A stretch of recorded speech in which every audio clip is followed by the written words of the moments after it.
সম্মানিত শিক্ষকবৃন্দ, আসসালামু আলাইকুম। তো আজকে যে সংবাদটি আসলে নিয়ে আসলাম সেটা হলো ফেব্রুয়ারি মাসের বেতন কবে নাগাদ পাবো আমরা এবং ঈদ বোনাস কবে নাগাদ পাবো সে সম্পর্কে আমি একটা আপডেট তথ্য পেলাম জুম বাংলা থেকে। তো আপনাদের সঙ্গে আসলে সেটা শেয়ার করার জন্য চলে আসলাম। তো আপনারা যদি আমার চ্যানেলে নতুন হয়ে থাকেন তাহলে এরকম গুরুত্বপূর্ণ ভিডিওর আপডেট পেতে চ্যানেলটি সাবস্ক্রাইব করে রাখবেন। আর ভালো লাগলে লাইক কমেন্ট করবেন। তাহলে চলুন শুরু করা যাক। তো আজকে আমি যেটা দেখাবো সেটা হলো এমপিওভুক্ত শিক্ষকদের বেতন বোনাস নিয়ে সুখবর। জুম বাংলা ডেস্ক থেকে আমি খবরটা পেয়েছি, সেটা আপনাদের সঙ্গে শেয়ার করব।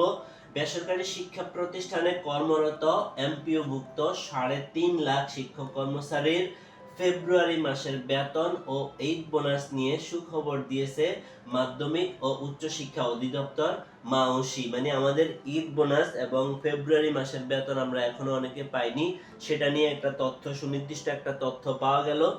তো আমরা দেখব সবটি পুরো খবরটি কি ছিল। চলতি মাসের মধ্যে বেতন ও ঈদ উল ফিতরের বোনাস পাবেন তারা, মানে শিক্ষকরা। রোববার 9 মার্চ রাতে মাউসি অধিদপ্তরের প্রশাসন এবং অর্থ ও ক্রয় উইং সূত্র এ তথ্য নিশ্চিত করেছে। মানে মানে ঈদ চলতি মাসের মধ্যেই বেতন ও ঈদ উল ফিতরের বোনাস পাওয়ার ব্যাপারে তারা একটা নীতিগত সিদ্ধান্ত নিয়েছেন এবং সেটা ফেব্রুয়ারির কয় তারিখের মধ্যে পাবো সেটা আমরা একটু পরে আসতেছি।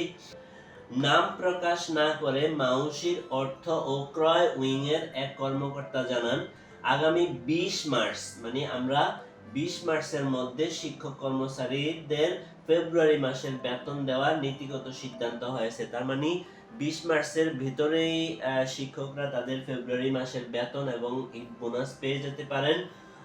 নীতিগত সিদ্ধান্ত হয়েছে। এর আগেও তারা বেতন পেতে পারেন, মানে 20 তারিখের আগেও বেতন আমরা শিক্ষকরা পেয়ে যেতে পারি। শিক্ষা মন্ত্রণালয়ের অনুমোদন সহ অন্যান্য বিষয়ে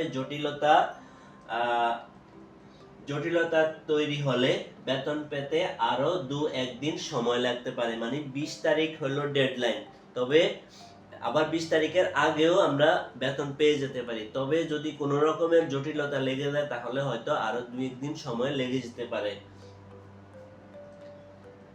শিক্ষক কর্মচারীরা বেতনের সঙ্গে ঈদের বোনাসের অর্থ পাবেন কিনা এমন প্রশ্নের জবাবে তিনি বলেন, ফেব্রুয়ারি মাসের বেতনের সঙ্গেই ঈদের বোনাস পাবেন শিক্ষক কর্মচারীরা।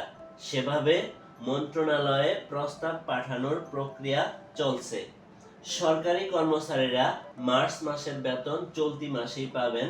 বেসরকারি এমপিওভুক্ত শিক্ষকদের মার্চ মাসের বেতন কবে হতে পারে এমন প্রশ্নের জবাবে প্রশাসন ও ক্রয় উইং এর এক কর্মকর্তা বলেন, মার্চ মাসের বেতন চলতি মাসে হবে না। তার মানে আমরা ঈদের আগেই মার্চ মাস শেষ হয়ে যাওয়ার কথা, তবে আমরা মার্চ মাসের বেতনটা হয়তো বা ঈদের আগে পাবো না, ঈদের কয়েকদিনের মধ্যেই হয়তো আমরা সেটা পেয়ে যেতে পারি। তো শিক্ষক কর্মচারীদের মার্চ মাসের বেতন এপ্রিলে পাবেন, মানে এটা একটা সিদ্ধান্ত মোটামুটি হয়েছে। জানা গেছে সরকারি কর্মকর্তা কর্মচারীরা ইএফটির মাধ্যমে বেতন ভাতা পান, তবে বেসরকারি শিক্ষা প্রতিষ্ঠানে কর্মরত এমপিওভুক্ত শিক্ষক কর্মচারীদের বেতন ভাতা সরকারি কোষাগার থেকে ছাড় হলেও তা রাষ্ট্রায়ত্ত 8টি ব্যাংকের মাধ্যমে অ্যানালগ পদ্ধতিতে ছাড় হতো। এই অর্থ তুলতে শিক্ষকদের নানা ভোগান্তিতে পড়তে হতো। গত বছরের 5 অক্টোবর বিশ্ব শিক্ষক দিবসে ইএফটিতে বেসরকারি শিক্ষকদের এমপিওর বেতন ভাতা দেওয়ার ঘোষণা দেয় শিক্ষা মন্ত্রণালয়। প্রাথমিকভাবে বেসরকারি এমপিওভুক্ত স্কুল কলেজের 209 জন শিক্ষক কর্মচারীর অক্টোবর মাসের এমপিও ইএফটিতে ছাড় হয়। পরবর্তীতে গত 1 জানুয়ারি 1,89,000 শিক্ষক ইএফটির মাধ্যমে বেতন ভাতার সরকারি অংশের টাকা পান। দ্বিতীয় ধাপে 67,000, তৃতীয় ধাপে 84,000 ও চতুর্থ ধাপে 8,200 শিক্ষক কর্মচারীকে ডিসেম্বর ও জানুয়ারি মাসের বেতন ভাতা দেওয়া হয়েছে। এখন তারা ফেব্রুয়ারি মাসের বেতন পেতে যাচ্ছেন। তো প্রিয় শিক্ষকবৃন্দ, এই ছিল আমার কাছে পুরো আপডেট তথ্য ফেব্রুয়ারি মাসের বেতন এবং বোনাস নিয়ে। তো প্রিয় শিক্ষকবৃন্দ, ভিডিওটি কেমন লাগলো সেটা অবশ্যই আমাকে কমেন্টস করে জানাবেন। আবার দেখা হবে পরবর্তীতে নতুন কোনো আপডেট তথ্য নিয়ে। সে পর্যন্ত সবাই ভালো থাকেন। আসসালামু আলাইকুম।